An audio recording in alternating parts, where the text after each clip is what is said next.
students, and welcome to Scholar, your one-stop solution to UPSC preparation.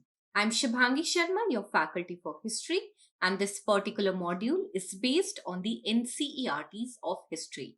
Now students, जैसा कि आप सब जानते हैं, NCERTs यूपीएससी का एक बहुत ही इम्पोर्टेंट पार्ट है और यूपीएससी के हर सब्जेक्ट की बेसिक अंडरस्टैंडिंग के लिए हमें एनसीईआरटीज को पढ़ना पड़ता है। सो इस पर्टिकुलर मॉड्यूल में हम एनसीईआरटी हिस्ट्री पर्टिकुलरली के हर चैप्टर को एनालाइज करेंगे और आप पहले ही वीडियोस देखिए और फिर एनसीईआरटी के चैप्टर पे जाइए तो आपको चैप्टर्स को समझने में और ज्यादा आसानी होगी। So let's begin. Now, students, हमने अपने लास्ट लेक्चर में कॉलोनियल पीरियड के बारे में पढ़ना स्टार्ट किया था, जिसमें कि ईस्ट इंडिया कंपनी और अदर यूरोपियन कंपनीज हमारी कंट्री में आई थी। In this respect, we had discussed three important points: whether what were the most important European countries which had come into our country. Apart from that, students, we had also spoken about the origin of East India Company, and after that we had understood that why the East India Company wanted to expand its trade, and in order to do that they believed in fortifying their settlements, which led to conflict with the local rulers, and because of which, particularly in Bengal, this particular conflict escalated into the Battle of Plassey. With respect to the Battle of Plassey, students, we had understood that the Battle of Plassey was fought between the East India Company, who was headed by Robert Clive, and on the other hand, there was Nawab of Bengal, that is Surajuddaula, who was defeated by Robert Clive under the Battle of Plassey. And after the Battle of Plassey and the Battle of Buxar, the English East India Company was successful in getting the Diwani of Bengal. Now students, this is a very, very important point, wherein by Diwani we mean the recognition that was given to the East India Company, wherein they can now collect the revenues of Bengal and use it for themselves. So students, this Diwani of Bengal was granted to the East India Company in the year 1765, wherein the then Mughal emperor appointed the company as the Diwan of the provinces of Bengal, due to which the company was now able to access the vast revenue resources of Bengal. Apart from the schools, once the East India Company was able to get hold on these revenues of Bengal, they were able to use or purchase cotton and silk textiles in India, maintain company troops, and maintain the cost of building the company forts and offices at Calcutta with this particular revenue that they were able to procure as a part of the Diwani of Bengal. Now they did not need to rely on the gold and silver that they were getting from England. Rather, they could use the money that was generated as a part of Diwani in Bengal to invest into the trade sector of their particular company. Apart from this, students, so we have understood how the grant of Diwani of Bengal was the most important result of Battle of Plassey and Battle of Buxar. Apart from that, students, we are going to talk about one important term that is mentioned in this chapter, which is known as Nabobs. Now, basically, students, these Nabobs is an anglicized version of the term Nawab, and it is kind of a derogatory term and it is not used in a positive light. Now, who were these people? Basically, these Nabobs were the British officials in India who had managed to return back to England with a lot of wealth, and they led very flashy lives and flaunted their riches which they have earned as a part of their businesses in India.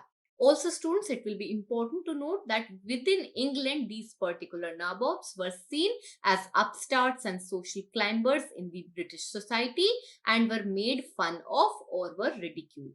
So we have to remember that this is the anglicized version of the term Nawab, and that the Nabobs is a derogatory term which was used for the English officials who were working in India and had earned a lot of amount which they used to flaunt back in their hometown, that is England.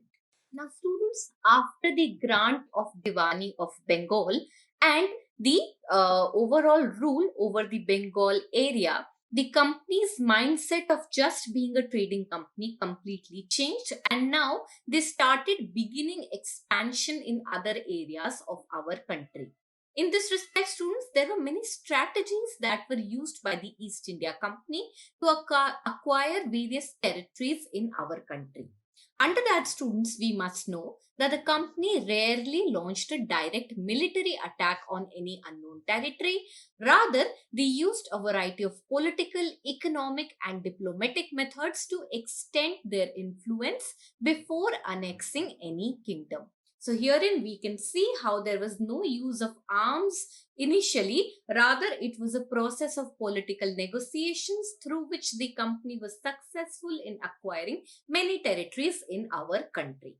Here in students, we must know that after the Battle of Buxar in 1764, the company appointed various residents in Indian state. So this was one of the most important strategies that were used by the East India Company in order to put their influence in various areas in our country, wherein they used to install one British resident in any Indian state, and this British resident in turn was a political or commercial agent whose job was to serve and further the interests of the company in that particular region. Now, students, this resident or the agent of the East India Company was successful in interfering with respect to the internal affairs of the Indian states, that were the appointment of successors and in administrative posts, because of which they were successful in dwelling in the affairs of any particular territory, thus making it successful for themselves to acquire a hold in the administrative setup.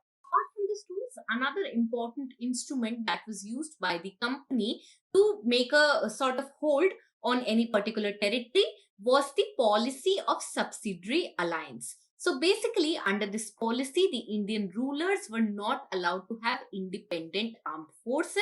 Rather, they were protected by the company, wherein the company was then given a certain kind of payment by these states for providing these subsidiary forces, and the company was supposed to maintain this for the purpose of protection. So basically, students, under the resident policy, a resident was posted in any particular territory who was meddling with the administrative affairs, thus making a good grab in that particular territory. Under the subsidiary alliance, the idea was that any particular territory in our country was not allowed to maintain their own armed forces. Rather, a British unit of armed forces was set in particular territory for whom the payment was given by the territory itself. And then again, because of this presence of the army of Britishers in that particular territory, they were able to acquire a strong foot in that particular territory. Now, students, under this, if the Indian rulers were failing to make the payment to the company with respect to the armies that were stationed in their territory, then their territory was taken away as a part of penalty. So you can see how by not involving into direct military attacks, they were using such administrative policies through which they were quietly acquiring territories in our country one by one.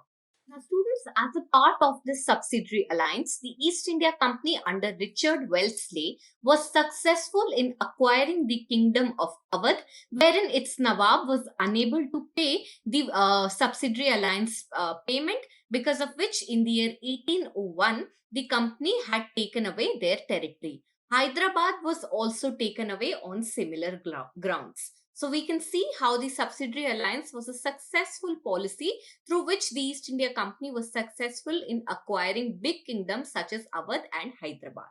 Apart from the students, another important topic that we need to understand as a part of this lecture is the acquisition of Mysore, which is very, very important because Mysore was a very powerful kingdom at that point of time. Now, students, under this, the company had restored to direct military confrontation. Now, as I've already told you, Mysore was a very powerful kingdom, and the company was not successful in acquiring this particular kingdom by means of negotiation. And that is why, in order to acquire or break down such powerful kingdom, they had confronted to direct military use, because of which a series of wars had begun between the British and the East India Company and the state or the kingdom of Mysore. Now, here in students, we must know that there were important leaders that were ruling the kingdom of Mysore. That is Hyder Ali from 1761 to 1782 and his famous son Tipu Sultan from 1782 to 1799. Herein, students, it will be important to note that not only the Britishers or the East India Company were threatened by the power of this particular kingdom, it was also a very important kingdom with respect to the trade perspective, wherein the Mysore controlled the profitable trade of the Malabar coast, where the company used to purchase pepper and cardamom. So by acquiring this particular kingdom, the gates of the trade of pepper and cardamom would have been opened for the East India Company. Hence, there was one another important reason for acquiring this particular state.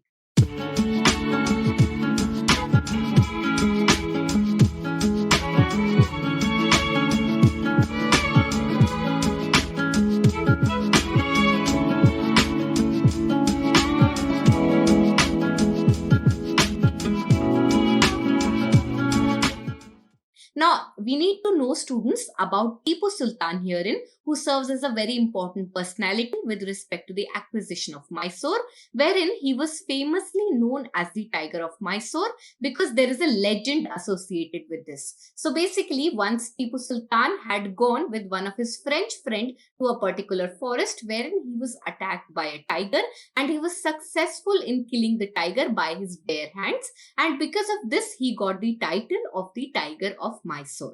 Apart from this, students, some important points associated with Tipu Sultan include that in the year 1785, he had stopped the export of sandalwood, pepper and cardamom through the ports of his kingdom, that is Malabar in particular, and he also disallowed the local merchants from trading with the company. So herein you can see how the actions of Tipu Sultan were something that were irking the East India Company, and this is because of these particular actions that the company decided to take directly military action in order to acquire the state of Mysore. Apart from the students, Tipu Sultan also established a close relationship with the French in India, who helped him in modernizing his army. So we can see how he was making friendship ties with the enemies of the British East India Company, that is the French, and this was one all the more reason to acquire the kingdom of Mysore. Apart from the students, as I've already told you, a series of wars began between the English East India Company and the Mysore, wherein it culminated into four important wars that are also known as the Anglo-Mysore Wars. Now, because of the different actions to curb the trade of the English East India Company in Mysore done by Tipu Sultan, the British became very furious, and as a result of this, four wars were fought between East India Company and Mysore in these particular years. Now, here in students, it will be important to note that the first three Anglo-Mysore wars were indecisive. That is, no particular winner can be seen in these three wars. However, the last battle or the last Anglo-Mysore war in the year 1799 resulted in the death of Tipu Sultan, and this particular battle is known as the Battle of Seringapatnam, which was the capital of Mysore. And this particular battle was the ultimate win for the East India Company. Once Tipu Sultan was killed as a part of the Battle of Seringapatnam in 1799, Mysore was placed under their former ruling dynasty, that is the Wodeyars. So the Wodeyars were ruling Mysore kingdom before the Sultan, Tipu Sultan and Hyder Ali. And once Tipu Sultan was killed, then the East India Company decided to establish the rule of the previous dynasty, that is the Wodeyars. Also, students, a subsidiary alliance was imposed on this particular state. That is, now the Wodeyars were not allowed to keep their own army in Mysore. Rather, a British regiment was stationed at Mysore, and they had to pay, that is the Wodeyar dynasty had to pay an amount to the British East India Company in order for getting protection from these British armed forces.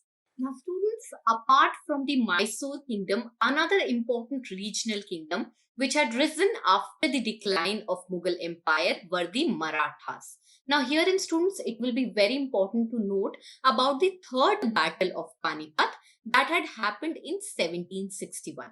Now, the third battle of Panipat was fought between the Maratha Empire and the invading Afghan army forces after the decline of Mughal Empire. And herein, in this battle, third battle of Panipat, This Afghan army was supported by three Indian allies, that is the Rohilla Afghans of the Doab region, the Shuja ud-Daula, who was the Nawab of Awadh, and herein the former, that is the Marathas, were defeated. So students, why are we randomly talking about the third battle of Panipat? Is because even before the Britishers or the British East India Company had attacked the Marathas, they had already faced the combined forces of Afghans, Awadh ruler, and the Rohillas, in which they were defeated, and because of this, their centralized empire was divided into many states, which included the chiefs such as the Scindias, Holkars, Gaikawads, and Bhosles. Here in students, it will be important to note that after the disintegration of the Maratha Empire after the third battle of Panipat, in these different chiefs or sardars, these particular chiefs had together hold a confederacy under a Peshwa. Now, Peshwa here is basically the prime minister or the principal minister who had become an effective military and administrative head who was based in Pune. So students, herein we can see that even before the British East India Company had started attacking the Maratha Empire, they had already been disintegrated. That is, their power had undermined a little bit because they were broken into different chiefs. However, there was an important centralized position, that is of the Peshwa or the Prime Minister, who was heading all these confederacies from Pune. Now, some of these important Peshwas were Mahaji Sindhia and Nana Fadnis. Apart from the students, it will be important to note that in the late 18th century, the Britishers decided to invade the Marathas, wherein a series of wars happened between the English East India Company and the Marathas, which were known as the Anglo-Maratha Wars. Here in students, the first Anglo-Maratha War ended in 1782 with a treaty that was known as the Treaty of Salabai. Apart from the students, it will be important to note that there was no one clear victory for either side. That is, after the Treaty of Salabai, it was neither the British East India Company who were successful nor the Marathas who were successful. Rather, there was kind of a compromise done in the name of the Treaty of Salabai. Apart from the students, there was another war, that is the Second Anglo-Maratha War between 1803 to 1805, and it was fought on different fronts, that is in different territories. And as a part of this Second Anglo-Maratha War, the Britishers were successful in gaining certain territories such as Odisha and the territories which were lying north of the Yamuna River. That included Agra and Delhi. So herein again, students, there was no clear victory in the Second Anglo-Maratha War as well. However, after this particular war, the Britishers were successful in acquiring Odisha, Agra and Delhi.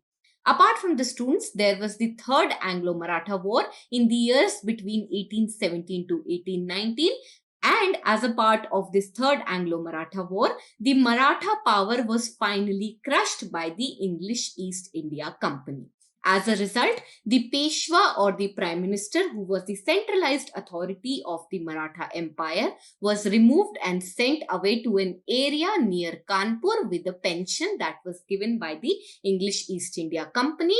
And since after the Third Anglo-Maratha War, the English East India Company has come up as a clear victor, they now had complete control over the territories that were lying south of the Vindhyas region, or the entire area which was once held by the Maratha Empire. Apart from the students, another important instrument of accession was the concept of paramountcy. So till now, students, we have understood the concept of maintaining a British resident in a territory, and the concept of subsidiary alliance, which were the instruments through which the English East India Company was acquiring different territories in our country. Another important instrument is paramountcy in this particular sense, wherein this particular claim to paramountcy was introduced by Lord Hastings, who was the Governor General of India from 1813 to 1823. Now, students, under this particular claim to paramountcy, the English East India Company claimed that their power over the territories of India was paramount and supreme, and they were greater than the Indian states. Also, students, as a part of this paramountcy policy, they justified their idea of annexing or threatening any Indian kingdom, which would be done in order to protect their own interests, such as trading. Now, students, herein it will be important to note that this claim to paramountcy was not something that was digested well by the Indian territories, and many protests were done as a part to disown this particular policy. Now, an example of such is the example of a small state of Kittur, which is now locating in present-day Karnataka, wherein the ruler was Rani Channamma, who had took arms to lead an anti-British resistance movement as a part to disown this claim to paramountcy. Now, students, after acquiring the important kingdoms of Marathas and the Mysore, the English East India Company shifted their interest towards the northwest part of our country, particularly Punjab. And the reason for this was that in the year of late 1830s, the East India Company was becoming very worried about the expansionist policies that were carried out by the country of Russia. Herein, students, the country believed that Russia will expand across Asia and then enter India from the northwestern region. And this is because of this particular reason that the Britishers were very fearsome of Russia and now wanted to secure their control over the northwestern region. Now, in order to do so, they have to acquire the territories of Afghanistan, Sindh and Punjab, which we will see how they had done so one by one. So, in order to acquire Afghanistan, the English East India Company had fought a prolonged war between 1838 to 1842, and then they were successful in establishing an indirect rule over the areas of Afghanistan. After taking up Afghanistan, the company was successful in taking over Sindh in the year 1843, and finally they started invading the areas of Punjab. However, students, herein it will be important to note that the ruler of Punjab, that is Maharana Ranjit Singh, was a very powerful entity, and because of his presence, the company was unable to acquire the land of Punjab. However, unfortunately, Maharaja Ranjit Singh died in the year 1839, after which two important prolonged wars were fought between the Sikh kingdom and the English East India Company, and finally in the year 1849, the East India Company was successful in annexing Punjab. Now, students, with this, we have completed our discussion on this particular lecture. Now, we are going to take a quick recap of what we have studied as a part of aftermath of Battle of Plassey. तो students, हमने यहाँ पे जो सबसे पहले समझा था वो ये समझा था कि बैटल ऑफ प्लासी जो हुआ था उसके आफ्टरमैथ में इंग्लिश ईस्ट इंडिया कंपनी को दीवानी ऑफ बंगाल मिल गई थी, जिसकी वजह से बंगाल का सारा रेवेन्यू कंपनी के हाथ में आ चुका था 1765 के बाद। नाउ ये रेवेन्यू उनके लिए बहुत ही हेल्पफुल रही, क्योंकि अब उन्हें इंग्लैंड से गोल्ड और सिल्वर इंपोर्ट नहीं करना पड़ रहा था, और वो जो सारा पैसा जो वो बंगाल से उठा रहे थे उससे वो अपनी ट्रेड को सक्सेसफुली कैरी कर सकते थे। उसके अलावा हमने इस कॉन्सेप्ट के बारे में पढ़ा था, दैट इज नाबॉब्स, जो कि एक टर्म है, एंग्लिसाइज्ड वर्जन है इंडियन टर्म नवाब का, जो कि एक डेरोगेटरी टर्म है, एक अच्छे सेंस में यूज नहीं किया जाता था। ये टर्म उन लोगों के लिए यूज किया जाता था जो इंडिया से इंग्लैंड बहुत सारा पैसा कमा कर गए थे और बहुत ही फ्लैशी लाइफस्टाइल जी रहे थे। उसके अलावा स्टूडेंट्स, हमने समझे थे डिफरेंट इंस्ट्रूमेंट्स जिसकी वजह से ईस्ट इंडिया कंपनी ने अपना कंट्रोल जमाया था इंडिया की डिफरेंट टेरिटरीज पे, जिसमें हमने सबसे पहले रेसिडेंट इन इंडियन स्टेट्स का कॉन्सेप्ट पढ़ा था, जिसके द्वारा students English east India company अपना एक आदमी इंडिया की कोई भी टेरिटरी में छोड़ देती थी, जो कि वहां की एडमिनिस्ट्रेशन को देखता था और उसके एडमिनिस्ट्रेटिव अफेयर्स में मेडल करता था और अपनी तरफ से कोशिश करता था कि हमारे लोग जो हमें सपोर्ट करते हैं वो वहां पे पावर में आए। उसके अलावा स्टूडेंट्स, हमने दूसरा इंपॉर्टेंट इंस्ट्रूमेंट ऑफ एक्सेशन पढ़ा था, जो कि है सब्सिडरी अलायंस, जिसके अंदर एक कोई भी पर्टिकुलर टेरिटरी जो इंडिया के अंदर है उसे अपनी खुद की आर्मी रखना अलाउड नहीं था, बल्कि उसकी जगह इंग्लिश ईस्ट इंडिया कंपनी अपनी एक मिलिट्री का टुकड़ा उनकी टेरिटरी में रखती थी, जिसको मेंटेन करने के लिए पैसे इंडिया की टेरिटरी को ही देने पड़ते थे। और इसकी वजह से ब्रिटिश की मिलिट्री प्रेजेंस हो गई थी उस पर्टिकुलर टेरिटरी में, जिसकी वजह से धीरे धीरे वो अपना कंट्रोल वहां पे जमाने लगे थे। ऑल्सो स्टूडेंट्स, अगर कोई पर्टिकुलर टेरिटरी सब्सिडरी अलायंस के द्वारा दी गई जो फोर्स थी, जो ब्रिटिश फोर्स थी, उसके मेंटेनेंस के लिए अगर पैसे नहीं दे पाते थे तो ईस्ट इंडिया कंपनी उस किंगडम या उस टेरिटरी को अनेक्स कर लेती थी। इसके अलावा स्टूडेंट्स, हमने पढ़ा था कि कैसे ईस्ट इंडिया कंपनी ने मैसूर को अक्वायर किया। नाउ मैसूर को अक्वायर करने का उनका मेन रीजन ये था कि वहां के जो रूलर्स थे, that is Tipu Sultan and Hyder Ali, वो बिल्कुल भी ईस्ट इंडिया कंपनी के साथ कोऑर्डिनेट नहीं करते थे। ऑल्सो मैसूर एक बहुत ही इंपॉर्टेंट ट्रेडिंग सेंटर था, जहां पे पेपर और कार्डमम की ट्रेडिंग होती थी, जो ईस्ट इंडिया कंपनी के लिए बहुत ही इंपॉर्टेंट थी। तो क्योंकि टीपू सुल्तान उन लोग के साथ बिल्कुल कोऑर्डिनेट नहीं करता था और ऑन दी अदर हैंड उसके बहुत अच्छे फ्रेंडशिप टर्म्स थे फ्रेंच के साथ, इस वजह से ब्रिटिशर्स बहुत ज्यादा गुस्सा थे और उन्होंने मैसूर के साथ 4 इंपॉर्टेंट वॉर्स लड़े, जो कि थे एंग्लो मैसूर वॉर्स। ना शुरू के 3 वॉर्स के अंदर कोई भी कंक्लूसिव डिसीजन नहीं आया, यानी कि ना तो इंग्लिश ईस्ट इंडिया कंपनी जीती ना ही मैसूर जीता। लेकिन जो चौथा और आखिरी एंग्लो मैसूर वॉर था, उसमें टीपू सुल्तान की डेथ हो गई इन द ईयर 1799 उनकी खुद की कैपिटल सेरिंगपट्टनम में, जिसकी वजह से ईस्ट इंडिया कंपनी जीत गई और उन्होंने टीपू सुल्तान की लेगेसी को हटा के पुरानी डायनेस्टी जो मैसूर को रूल कर रही थी, दैट इज वुडियार्स, उनको पावर में ला दिया और उनके ऊपर सब्सिडरी अलायंस इंपोज कर दिया। मैसूर के अलावा स्टूडेंट्स, जो दूसरी इंपॉर्टेंट रीजनल पावर हमारी कंट्री में थी वो थे मराठास, जो कि पहले ही ब्रिटिशर्स से लड़ने से पहले ही काफी कमजोर हो गए थे because of the third battle of Panipat, जिसमें उन्होंने अफगान फोर्सेस के साथ लड़ाई करी थी, उसमें वो हार गए और इसके जो सेंट्रलाइज मराठा एम्पायर था वो डिफरेंट डिफरेंट चीफ्स के अंडर टूट गया, जैसे कि सिंधियाज, होलकर्स एटसेट्रा। लेकिन एक पर्टिकुलर पोजीशन थी, दैट इज द पेशवा और द प्राइम मिनिस्टर, जो कि पुणे में बैठता था, जो एक सेंट्रलाइज्ड अथॉरिटी था मराठा एम्पायर की।